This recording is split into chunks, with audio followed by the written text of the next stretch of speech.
Halo guys, welcome back to Vanda Channel. Nah, sebelumnya di sini aku mau ngasih tahu dulu nih, kenapa nama channel ini adalah Vanda. Nah, Vanda ini merupakan singkatan dari nama aku, Vania, dan nama adikku Dinda. Nah, di channel ini kita akan berbagi atau sharing mengenai kehidupan seputar kehidupan di FK ataupun di FKG. Nah, jadi kalian yang mau dapat info bisa terus ikutin channel kita ya guys. Sebelumnya, kenalin dulu guys, aku Fania Nazhara Fitriana, aku koas di FK Undip. Nah, di video kali ini, aku bakal sharing ke kalian mengenai perjalanan aku selama aku di preklinik atau aku di S1 kemarin. Nah, aku sharing ya guys sekarang. Nah, aku itu masuk ke FK Undip tahun 2016. Nah, aku masuk ini melalui jalur SNMPTN. Kalian pasti tahu kan SNM itu apa? Yap, bener banget guys, SNM itu merupakan salah satu jalur masuk ke universitas, yaitu jalur yang melalui undangan. Nah, di mana jalur undangan ini yaitu hanya menggunakan nilai rapot yang dinilai dari semester 1 sampai semester 5 pada saat kamu SMA. Jadi, kalau kalian mau masuk lewat SNM, pastikan ya guys, nilai kalian itu bagus. Jadi nih guys, kemarin-kemarin banyak teman-teman aku yang nanyain ke aku, Van, kuliah di FK Undip itu sistemnya gimana sih? Terus pakaiannya itu bagaimana? Apakah sama fakultas lain atau gimana? Nah, kalau kalian penasaran, kalian bakal nemuin jawabannya di video kali ini. Jadi guys, yang pertama aku bakal ngasih tahu dulu ke kalian tentang sistem kuliah di FK, khususnya di FK Undip. Nah, di FK Undip sendiri ini menggunakan sistem blok, atau yang lebih dikenal di Undip sebagai sistem modul, di mana satu semester itu kita dibagi menjadi 3 modul. Nah, di setiap modul ini kita akan melalui banyak ujian. Oh no. Nah, di sini biasanya kalau aku sih di Undip ini setiap 2 minggu itu melalui ujian. Nah, sebenarnya banyak kan yang bertanya-tanya, kenapa sih pakai sistem blok? Nah, untuk keuntungannya sendiri, di sistem blok ini mahasiswa FK akan teratur guys, jadi sudah diatur untuk waktunya, jadi tidak ada atau meminimalisir untuk anak yang ketertinggalan dalam masa studi di S1-nya. Selain itu, keuntungan dari sistem blok yang lainnya, yaitu di sini mahasiswa FK dituntut untuk lebih mandiri, karena di sistem blok ini mahasiswa FK ini dituntut untuk mencari bahan-bahan kuliahnya sendiri untuk lebih memperdalam materi tersebut. Selain ada keuntungan, pastinya ada kerugian kan teman-teman? Nah, untuk kerugiannya di sistem blok ini adalah membuat mahasiswanya itu merasa capek. Kenapa? Karena waktu yang singkat, kita harus mempelajari banyak sekali penyakit yang ada di blok tersebut. Oh no. Jadi guys, untuk kuliah di FK Undip ini, metodenya ada berbagai macam guys, nggak cuma kuliah seperti mendengarkan dosen saja. Nah, di FK Undip ini yang pertama ada kuliah. Kuliah ini dalam arti seperti mahasiswa pada umumnya, yaitu kuliah dengan mendengarkan dosen, di mana dosen ini akan mengajarkan melalui PPT dan kita akan mendengarkan seperti biasa. Kemudian yang kedua, di FK Undip ini ada yang namanya BBDM, atau mungkin di FK lain lebih dikenal dengan tutorial. Jadi untuk di tutorial sendiri ini biasanya kita itu dibagi menjadi beberapa kelompok kecil, di mana satu kelompok kecil ini terdiri dari 6 sampai 10 mahasiswa. Nah, apa sih Kak yang dilakuin di tutorial? Jadi guys, di tutorial ini kita akan membahas atau kita akan berdiskusi dengan kelompok kecil yang sudah dibagi tadi guys. Nah, di tutorial ini kita akan diberikan satu macam kasus. Nah, kasus ini kita akan pecahkan bersama-sama dengan jalan diskusi dengan teman-teman sekelompok kita.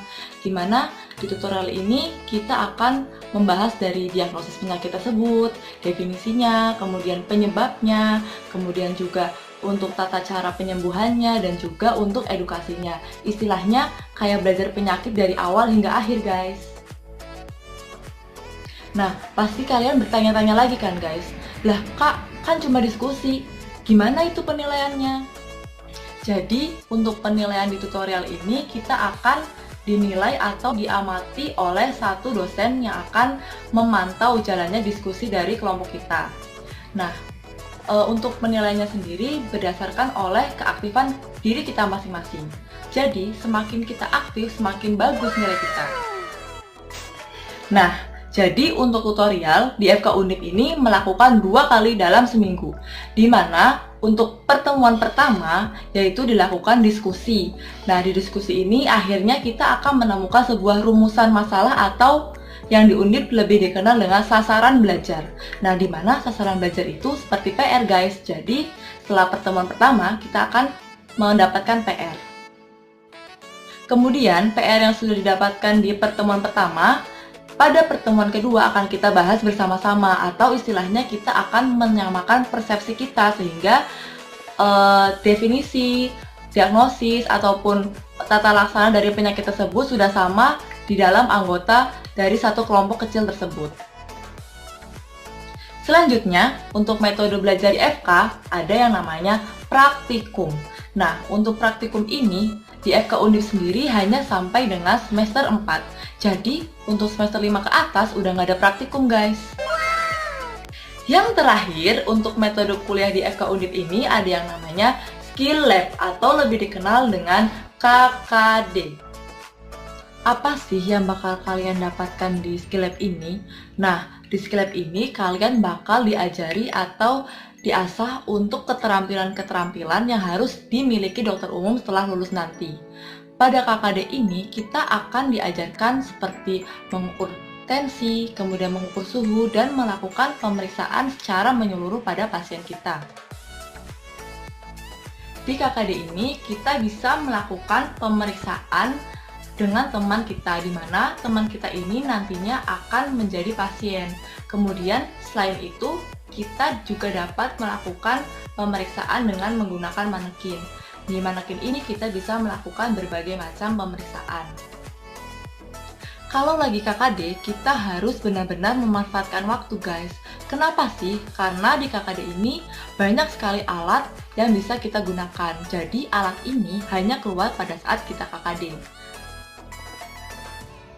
Jadi, itu ya guys untuk sistem perkuliahan dan metode kuliah di FK Undip. Nah, selanjutnya untuk ketentuan pakaian di FK Undip. Jadi, untuk ketentuan pakaian di FK Undip ini yaitu sopan dan rapih, di mana baik untuk perempuan dan laki-laki ini menggunakan kemeja yang berkerah.